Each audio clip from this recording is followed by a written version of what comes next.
So I think that palm tree has been in a bunch of family shots. This one right here? Yes.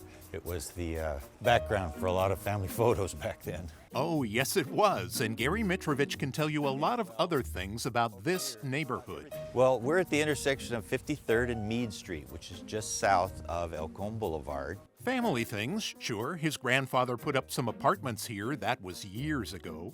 The green apartments back here are the ones he built in 1956. And then there's another complex beyond it, which he also built in about 55. But there's a couple of things that if you were walking around here today, you wouldn't think. In fact, you'd never guess what used to be here and all the way down the hill where that car is driving. Turkeys. I mean turkeys, just like these, strutting and gobbling from Meade Avenue down to Trojan. About 1939, my great-grandfather Hamlet established a turkey ranch on this side. The Hamlet Turkey Ranch. They called them ham turkeys for short, kind of cute. Advertised in the newspaper, come by and get one for the holidays, you know, a fresh poultry product of East San Diego. And that, by the way, is the other part of this story. They really did call this place East San Diego. Not just the poultry ranch, which eventually got so big it had to move to Lakeside. No, the whole area for many blocks around. If you knocked on a door and said, "Where am I?" they'd say, "Oh, you're in East San Diego."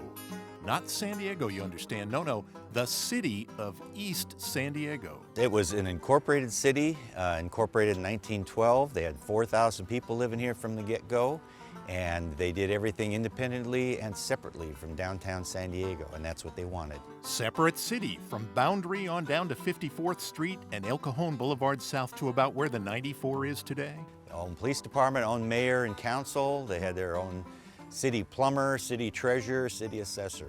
And one more thing, they said, we're better than crude and vulgar San Diego. We're just nicer. Yes, they claimed that there were no arrests here and no hobos, and that this was just a generally better place to live. So, was that true? Was East San Diego a crime-free Camelot? There's evidence to support the fact that that's not true, but they tried. Alas, there wasn't enough money to keep the separate city of East San Diego going, and it gave up in 1923 and became part of the bigger San Diego we know today. But do you know something? That independent pride, all through the 50s, 60s, and even the 1970s, it was still East San Diego. Yes, when I was growing up, we always called this East San Diego. We didn't call it anything else but that.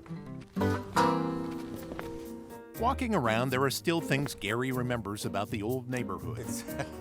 I thought it was still a college billiard shop. Oh, it is still a billiard shop.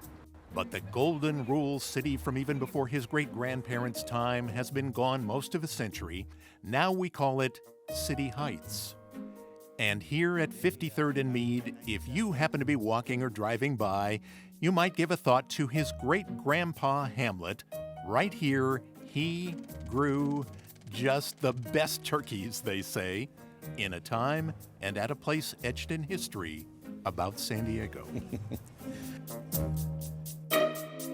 Hi guys, thanks for watching this video. If you enjoyed it, be sure to click on the subscribe button so you can see more videos like this one.